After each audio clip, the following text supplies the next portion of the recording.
ತಪಸ್ವಿ ಮೂರ್ತಿಯ ತನು ಮನವು ಅಂಗ ಅಂಗ ಶೀತಲವು.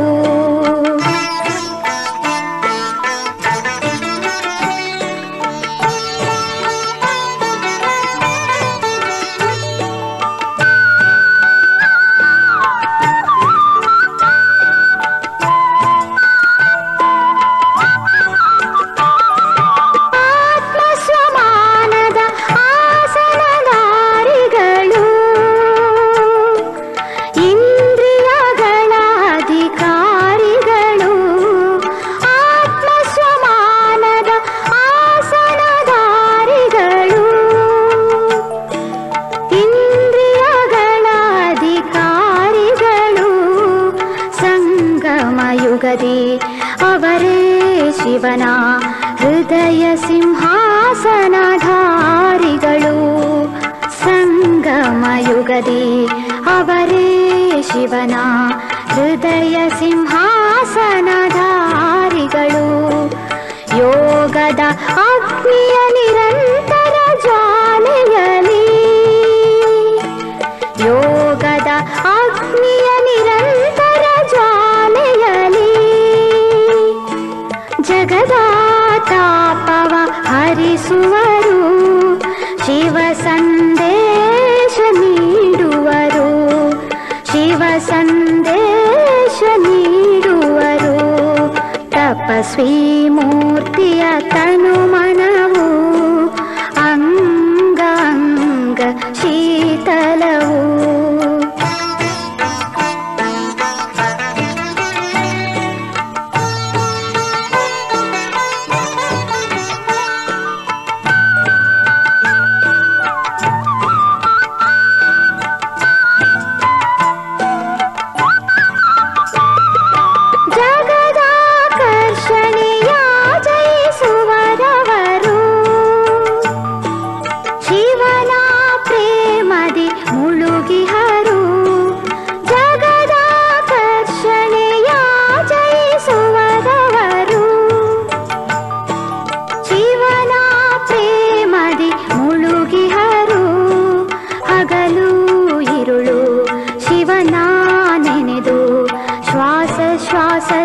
ಮಹಿಮೆ ಹಾಡುವರು. ಹಗಲು ಇರುಳು ಶಿವನ ನೆನೆದು ಶ್ವಾಸ ಶ್ವಾಸದಿ ಮಹಿಮೆ ಹಾಡುವರು. ತಪಸ್ವಿ ಜೀವನದ ಪ್ರಖರತೆಯಿಂದ, ತಪಸ್ವಿ ಜೀವನದ ಪ್ರಖರತೆಯಿಂದ ಸತ್ಯ ತಂದೆಯ ಪಥ ತೋರುವರು. ಶಿವ ಸಂದೇಶ ನೀಡುವರು, ಶಿವ ಸಂದೇಶ ನೀಡುವರು. ತಪಸ್ವಿ ಮೂರ್ತಿಯ ತನು ಮನವು ಅಂಗ ಅಂಗ ಶೀತಲವು. ತಪಸ್ವಿ ಮೂರ್ತಿಯ ತನು ಮನವು ಅಂಗ ಅಂಗ ಶೀತಲವು. ಮುಖದಿ ಸುಮಧುರ ನುಡಿಯು, ನಯನದಿ ಸುಧಾರಸವು. ಪ್ರಭು ಶಿವ ತಂದೆಗೆ ಸದಾ ಅರ್ಪಿತರವರು. ಸುಖದಿ ತೇಲಾಡಿ ಶಿವ ಸಂದೇಶವ ನೀಡುವರು, ಶಿವ ಸಂದೇಶವ ನೀಡುವರು, ಶಿವ ಸಂದೇಶವ ನೀಡುವರು.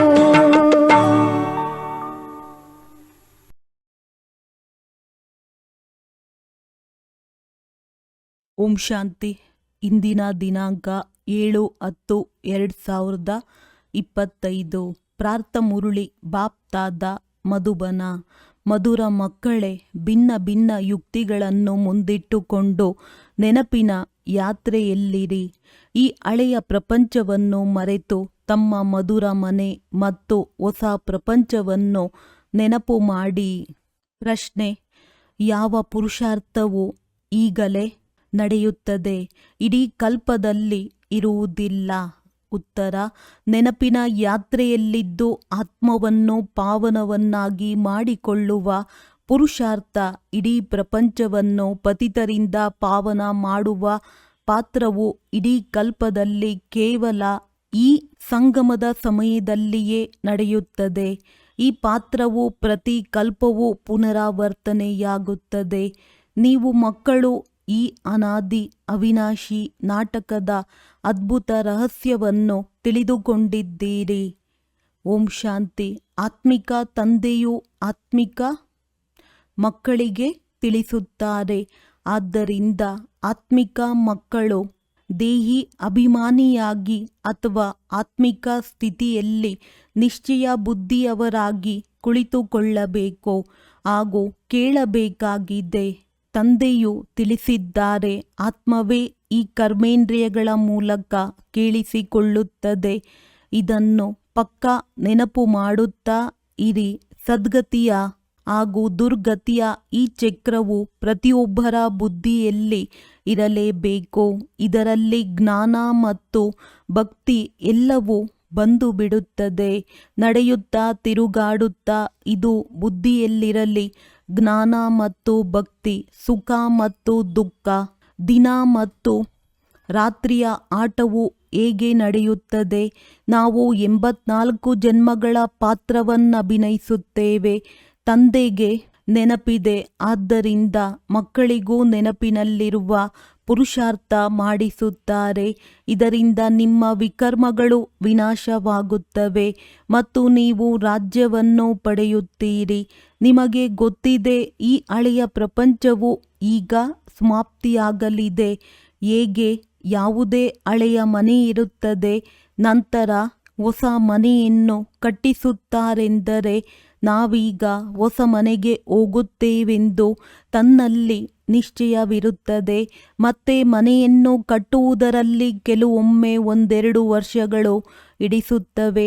ಹೇಗೆ ಹೊಸ ದೆಹಲಿಯಲ್ಲಿ ಸರ್ಕಾರಿ ಮನೆಗಳು ತಯಾರಾಗುತ್ತವೆ ಎಂದರೆ ಅವಶ್ಯವಾಗಿ ನಾವು ವರ್ಗಾಯಿತರಾಗಿ ಹೊಸ ದೆಹಲಿಗೆ ಹೋಗುತ್ತೇವೆಂದು ಸರ್ಕಾರದವರು ಹೇಳುತ್ತಾರೆ. ಹಾಗೆಯೇ ನೀವು ಮಕ್ಕಳು ತಿಳಿದುಕೊಂಡಿದ್ದೀರಿ, ಈ ಬೇಹದ್ದಿನ ಪ್ರಪಂಚವು ಹಳೆಯದಾಗಿದೆ. ಈಗ ಹೊಸ ಪ್ರಪಂಚದಲ್ಲಿ ಹೋಗಬೇಕಾಗಿದೆ. ಇಂತಿಂತಹ ಯುಕ್ತಿಗಳಿಂದ ಬುದ್ಧಿಯನ್ನು ನೆನಪಿನ ಯಾತ್ರೆಯಲ್ಲಿ ತೊಡಗಿಸಬೇಕೆಂದು ತಂದೆಯು ಯುಕ್ತಿಗಳನ್ನು ತಿಳಿಸುತ್ತಾರೆ. ನಾವೀಗ ಮನೆಗೆ ಹೋಗಬೇಕಾಗಿದೆ. ಆದ್ದರಿಂದ ಮಧುರ ಮನೆಯನ್ನು ನೆನಪು ಮಾಡಬೇಕಾಗಿದೆ. ಇದಕ್ಕಾಗಿಯೇ ಮನುಷ್ಯರು ತಲೆಕೆಡಿಸಿಕೊಳ್ಳುತ್ತಾರೆ. ಇದನ್ನೂ ಸಹ ಮಧುರ ಮಕ್ಕಳಿಗೆ ತಿಳಿಸಲಾಗಿದೆ. ಈ ದುಃಖಧಾಮವು ಈಗ ಸಮಾಪ್ತಿಯಾಗುವುದಿದೆ.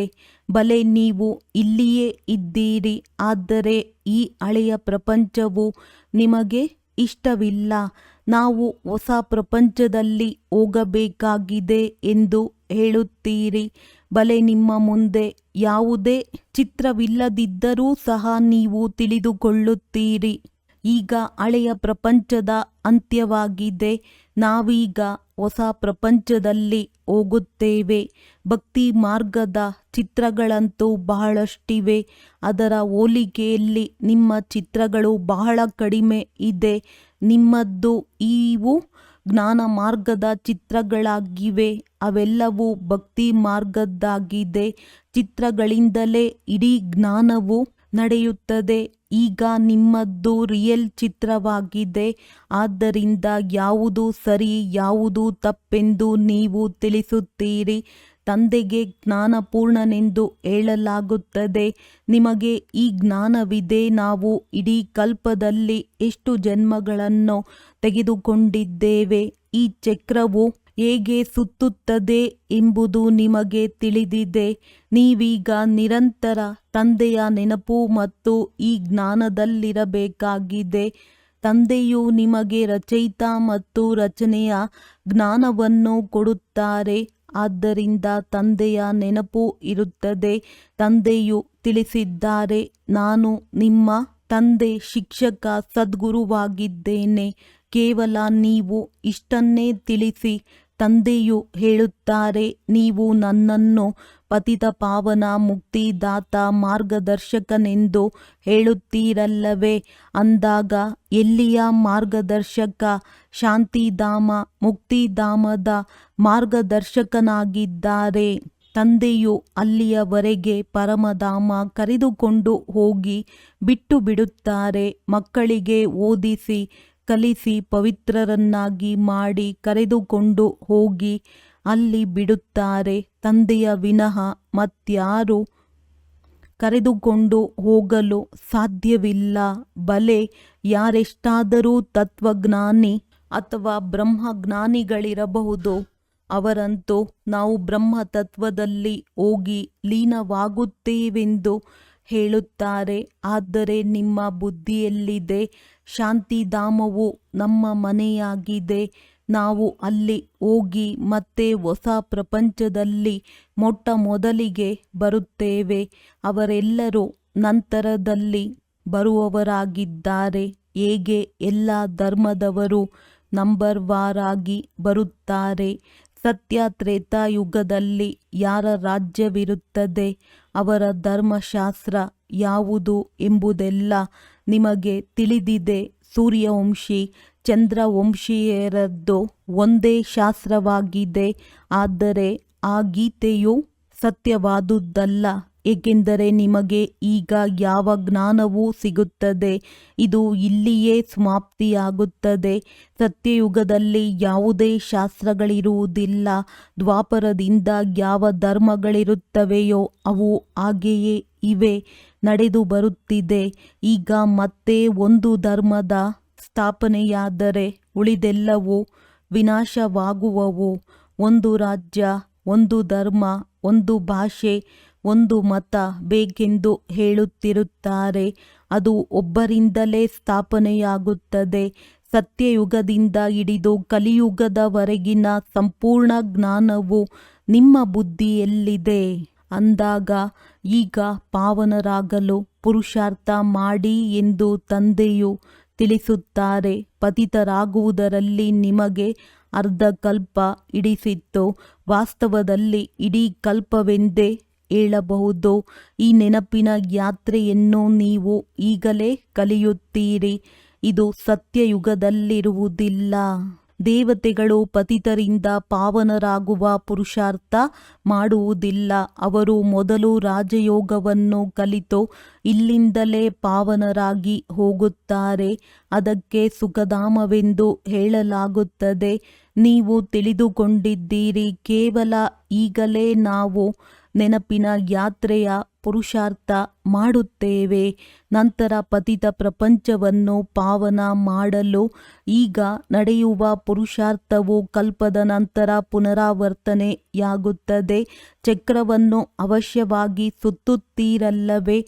ನಿಮ್ಮ ಬುದ್ಧಿಯಲ್ಲಿ ಇವೆಲ್ಲ ಮಾತುಗಳಿವೆ. ಇದು ನಾಟಕವಾಗಿದೆ. ಎಲ್ಲ ಪಾತ್ರಧಾರಿಗಳು ಅವಿನಾಶಿಯಾಗಿದ್ದಾರೆ. ಅವರಲ್ಲಿ ಅವಿನಾಶಿ ಪಾತ್ರವು ತುಂಬಲ್ಪಟ್ಟಿದೆ. ಹೇಗೆ ಆ ನಾಟಕವು ನಡೆಯುತ್ತಿರುತ್ತದೆ. ಆದರೆ ಆ ಚಿತ್ರಗಳು ಸವೆದು ಹಳೆಯದಾಗಿ ಬಿಡುತ್ತದೆ. ಇದಂತೂ ಅವಿನಾಶಿಯಾಗಿದೆ, ಅದ್ಭುತವಾಗಿದೆ. ಎಷ್ಟು ಚಿಕ್ಕ ಆತ್ಮನಲ್ಲಿ ಇಡೀ ಪಾತ್ರವು ಅಡಕವಾಗಿದೆ. ತಂದೆಯು ನಿಮಗೆ ಎಷ್ಟು ಗುಹ್ಯವಾದ ಮಾತುಗಳನ್ನು ತಿಳಿಸಿಕೊಡುತ್ತಾರೆ. ಈಗ ಇದನ್ನು ಯಾರಾದರೂ ಕೇಳುತ್ತಾರೆಂದರೆ ಬಹಳ ವಿಚಿತ್ರ ಮಾತುಗಳನ್ನು ತಿಳಿಸುತ್ತೀರಿ. ಆತ್ಮವೆಂದರೇನು ಎಂಬುದು ಈಗ ಅರ್ಥವಾಯಿತೆಂದು ಹೇಳುತ್ತಾರೆ. ಶರೀರವನ್ನಂತೂ ಎಲ್ಲರೂ ತಿಳಿದುಕೊಂಡಿದ್ದಾರೆ. ವೈದ್ಯರು ಮನುಷ್ಯನ ಹೃದಯವನ್ನು ಹೊರತೆಗೆದು ಮತ್ತೆ ಹಾಕುತ್ತಾರೆ. ಆದರೆ ಆತ್ಮನ ಬಗ್ಗೆ ಯಾರಿಗೂ ತಿಳಿದಿಲ್ಲ.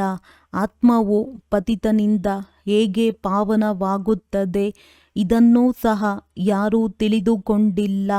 ಪತಿತ ಆತ್ಮ ಪಾಪಾತ್ಮ ಮಹಾನಾತ್ಮ ಎಂದು ಹೇಳುತ್ತಾರಲ್ಲವೇ. ಏ ಪತಿತ ಪಾವನ, ಬಂದು ನನ್ನನ್ನು ಪಾವನ ಮಾಡಿ ಎಂದು ಎಲ್ಲರೂ ಕರೆಯುತ್ತಾರೆ. ಆದರೆ ಆತ್ಮವು ಹೇಗೆ ಪಾವನವಾಗುವುದು?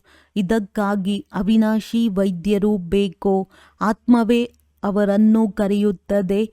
ಯಾರು ಪುನರ್ಜನ್ಮರಹಿತನಾಗಿದ್ದಾರೆ. ಆತ್ಮವನ್ನು ಪವಿತ್ರವನ್ನಾಗಿ ಮಾಡುವ ಔಷಧಿಯು ಅವರ ಬಳಿಯೇ ಇದೆ ಅಂದ ಮೇಲೆ ನಮಗೆ ಭಗವಂತನೇ ಓದಿಸುತ್ತಾರೆ ಎಂದು ನೀವು ಮಕ್ಕಳು ಖುಷಿಯಲ್ಲಿ ರೋಮಾಂಚನವಾಗಿ ನಿಲ್ಲಬೇಕು.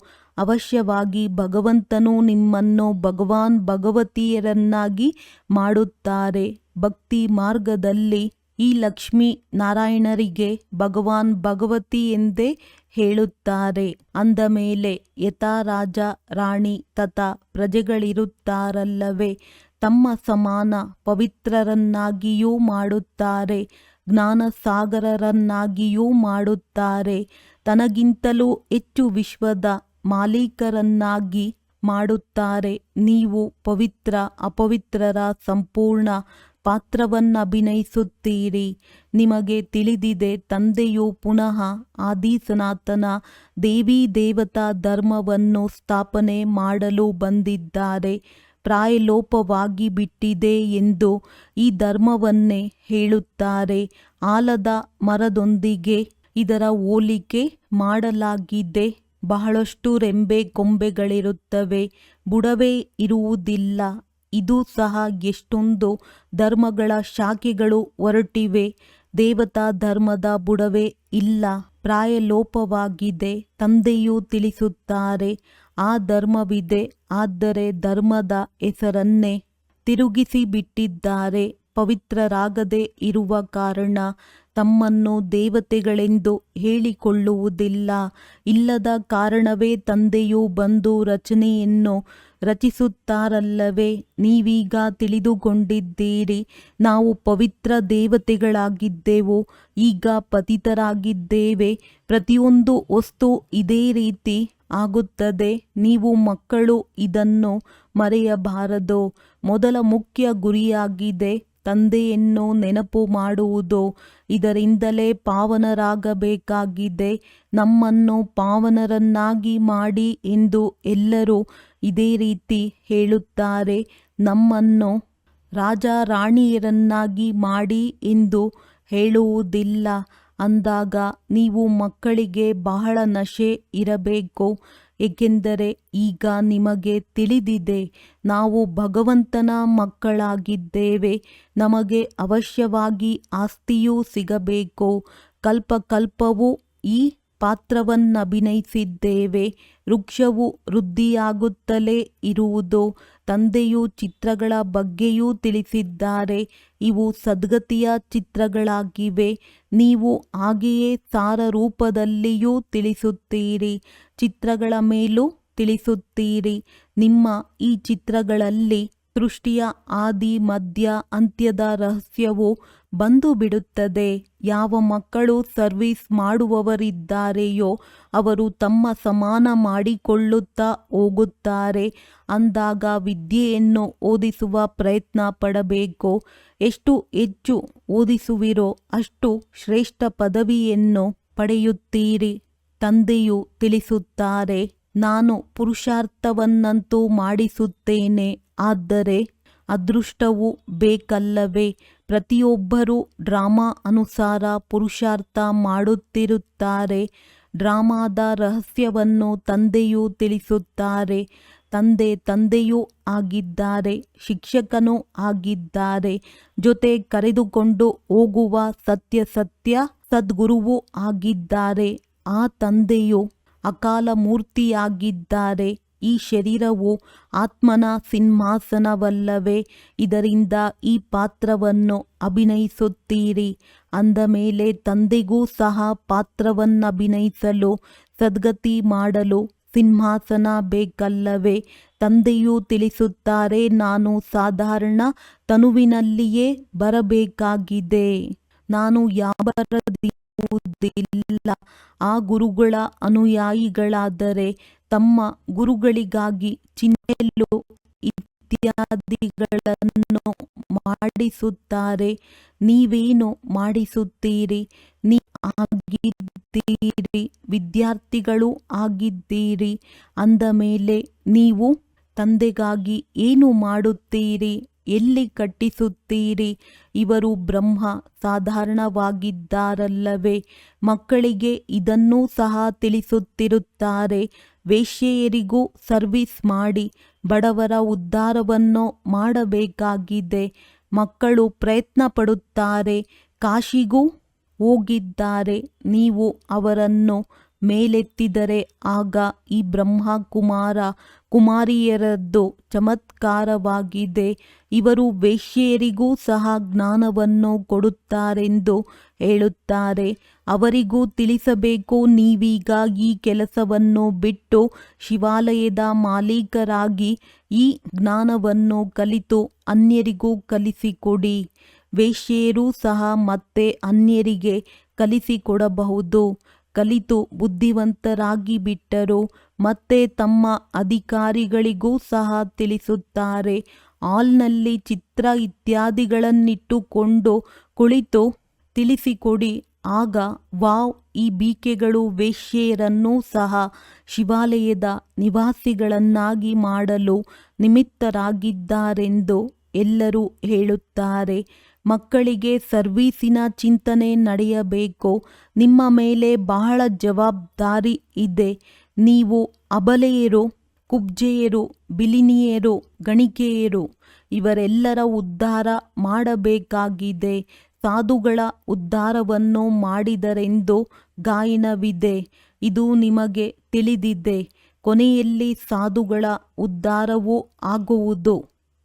ಈಗಲೇ ಅವರು ನಿಮ್ಮ ಮಾರ್ಗದಲ್ಲಿ ಬಂದು ಬಿಟ್ಟರೆ ಭಕ್ತಿ ಮಾರ್ಗವೇ ಕ್ರಾಂತಿಯಾಗಿ ಬಿಡುವುದು. ಸನ್ಯಾಸಿಗಳೇ ತಮ್ಮ ಆಶ್ರಮವನ್ನು ಬಿಟ್ಟು ಬಿಡುವರು. ಇದು ಕೊನೆಯಲ್ಲಿ ಆಗುವುದು. ತಂದೆಯು ಈಗೀಗೆ ಮಾಡಿ ಎಂದು ಸಲಹೆ ನೀಡುತ್ತಿರುತ್ತಾರೆ. ಈ ತಂದೆಯಂತೂ ಎಲ್ಲಿಯೂ ಹೊರಗಡೆ ಹೋಗಲು ಸಾಧ್ಯವಿಲ್ಲ. ತಂದೆಯು ಹೇಳುತ್ತಾರೆ, ಹೋಗಿ ಮಕ್ಕಳಿಂದ ಕಲಿಯಿರಿ ಎಂದು ಮಕ್ಕಳಿಗೆ ತಿಳಿಸಿಕೊಡುವ ಎಲ್ಲ ಯುಕ್ತಿಗಳನ್ನು ಹೇಳುತ್ತಿರುತ್ತಾರೆ. ಇಂತಹ ಕಾರ್ಯ ಮಾಡಿ ತೋರಿಸಿ. ಮನುಷ್ಯರ ಬಾಯಿಯಿಂದ ವಾವ್ ವಾವ್ ಎಂಬ ಶಬ್ದ ಹೊರಡಲಿ. ಗಾಯನವೂ ಇದೆ. ಶಕ್ತಿಯರಿಂದ ಭಗವಂತನು ಜ್ಞಾನ ಬಾಣವನ್ನು ಹೊಡೆಸಿದರೆಂದು ಇವು ಜ್ಞಾನ ಬಾಣಗಳಾಗಿವೆ. ಈ ಬಾಣಗಳು ನಿಮ್ಮನ್ನು ಈ ಪ್ರಪಂಚದಿಂದ ಆ ಪ್ರಪಂಚಕ್ಕೆ ಕರೆದುಕೊಂಡು ಹೋಗುತ್ತಾರೆ. ಆದ್ದರಿಂದ ನೀವು ಮಕ್ಕಳು ಬಹಳ ವಿಶಾಲ ಬುದ್ಧಿಯವರಾಗಬೇಕಾಗಿದೆ. ಒಂದು ಸ್ಥಳದಲ್ಲಾದರೂ ನಿಮ್ಮ ಹೆಸರೇ ಪ್ರಸಿದ್ಧವಾಗಿ ಸರ್ಕಾರಕ್ಕೆ ತಿಳಿಯಿತೆಂದರೆ ನಿಮ್ಮದ್ದು ಬಹಳ ಪ್ರಭಾವ ಬೀರುವುದು. ಒಂದು ಸ್ಥಳದಿಂದಲೇ ಯಾರಾದರೂ 5-7 ಮಂದಿ ಒಳ್ಳೆಯ ಅಧಿಕಾರಿಗಳು ಇದನ್ನು ಅರ್ಥ ಮಾಡಿಕೊಂಡರೆ ಅವರೇ ಪತ್ರಿಕೆಗಳಲ್ಲಿ ಹಾಕಿಸತೊಡಗುತ್ತಾರೆ. ಈ ಬೀಕೆಗಳು ವೇಶ್ಯೆಯರಿಂದಲೂ ಆ ವೃತ್ತಿಯನ್ನು ಬಿಡಿಸಿ ಶಿವಾಲಯದ ಮಾಲೀಕರನ್ನಾಗಿ ಮಾಡುತ್ತಾರೆಂದರೆ ಹೇಳುತ್ತಾರೆ. ಬಹಳ ವಾವ್ ವಾವ್ ಆಗುತ್ತದೆ. ಹಣ ಇತ್ಯಾದಿಗಳೆಲ್ಲವನ್ನು ಅವರು ತೆಗೆದುಕೊಂಡು ಬರುತ್ತಾರೆ. ನೀವು ಹಣವನ್ನೇನು ಮಾಡುತ್ತೀರಿ? ನೀವು ದೊಡ್ಡ ದೊಡ್ಡ ಸೇವಾ ಕೇಂದ್ರಗಳನ್ನು ತೆರೆಯಿರಿ.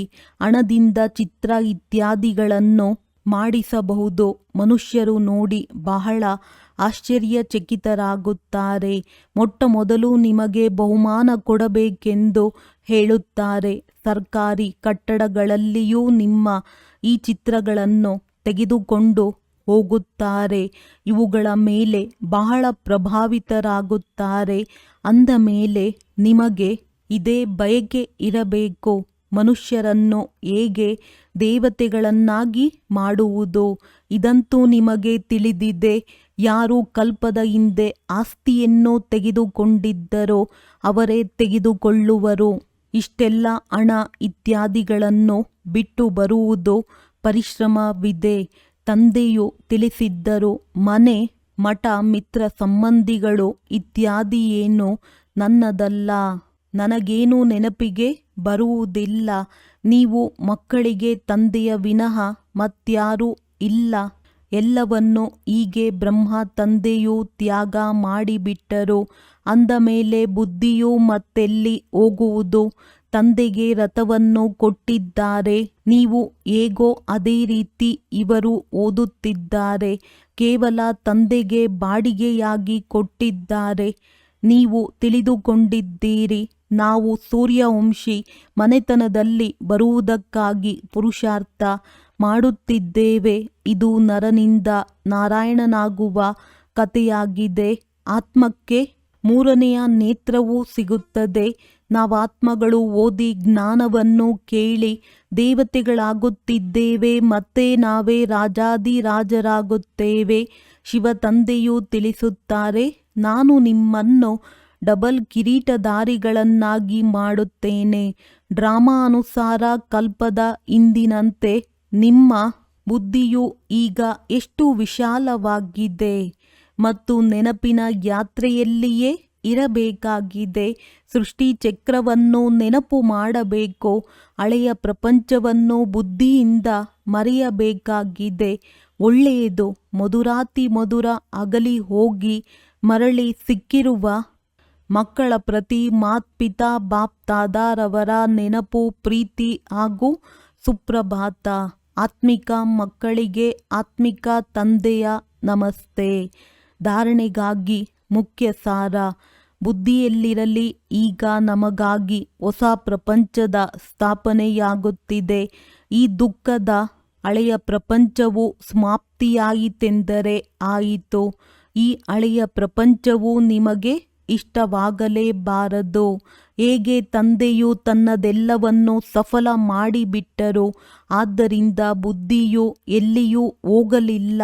ಅದೇ ರೀತಿ ಫಾಲೋ ಫಾದರ್ ಮಾಡಬೇಕಾಗಿದೆ. ಹೃದಯದಲ್ಲಿ ಕೇವಲ ಇದೇ ಬಯಕೆ ಇರಲಿ, ನಾವು ಮನುಷ್ಯರನ್ನು ದೇವತೆಗಳನ್ನಾಗಿ ಮಾಡುವ ಸೇವೆ ಮಾಡಬೇಕು. ಈ ವೇಶ್ಯಾಲಯವನ್ನು ಶಿವಾಲಯವನ್ನಾಗಿ ಮಾಡಬೇಕು. ವರದಾನ: ದೇಹಾಭಿಮಾನದ ರಾಯಲ್ ರೂಪವನ್ನು ಸಹ ಸಮಾಪ್ತಿ ಮಾಡುವಂತಹ ಸಾಕ್ಷಿ ಮತ್ತು ದೃಷ್ಟಭವ. ಅನ್ಯರ ಮಾತಿಗೆ ಮಾನ್ಯತೆ ಕೊಡದೆ ಇರುವುದು, ಮಧ್ಯದಲ್ಲಿ ಕಟ್ ಮಾಡುವುದು, ಇದು ಸಹ ದೇಹ ಅಭಿಮಾನದ ರಾಯಲ್ ರೂಪವಾಗಿದೆ. ಯಾವುದು ತಮ್ಮ ಹಾಗೂ ಅನ್ಯರ ಅಪಮಾನ ಮಾಡಿಸುತ್ತದೆ, ಏಕೆಂದರೆ ಯಾರ ಮಾತು ಕಟ್ ಮಾಡುತ್ತಾರೆ ಅವರಿಗೆ ಅಪಮಾನವೆನಿಸುತ್ತೆ.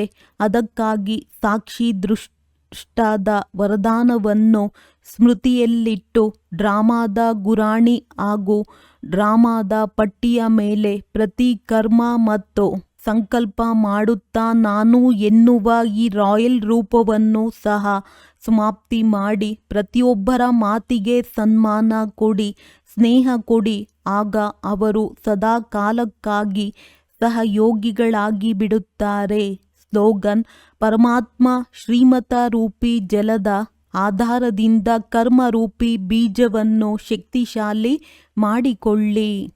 ಅವ್ಯಕ್ತ ಸೂಚನೆ: ಸ್ವಯಂನ ಮತ್ತು ಸರ್ವರ ಪ್ರತಿ ಮನಸ್ಸಾ ಮೂಲಕ ಯೋಗದ ಶಕ್ತಿಗಳ ಪ್ರಯೋಗ ಮಾಡಿ. ಪ್ರತಿ ಸಮಯ ಪ್ರತಿ ಆತ್ಮನ ಪ್ರತಿ ಮನಸ್ಸ ಸ್ವತಃವಾಗಿ ಶುಭ ಭಾವನೆ ಮತ್ತು ಶುಭ ಕಾಮನೆಯ ಶುದ್ಧ ವೈಬ್ರೇಷನ್ ಉಳ್ಳ ಸ್ವಯಂವನ್ನು ಮತ್ತು ಅನ್ಯರಿಗೆ ಅನುಭವವಾಗಲಿ.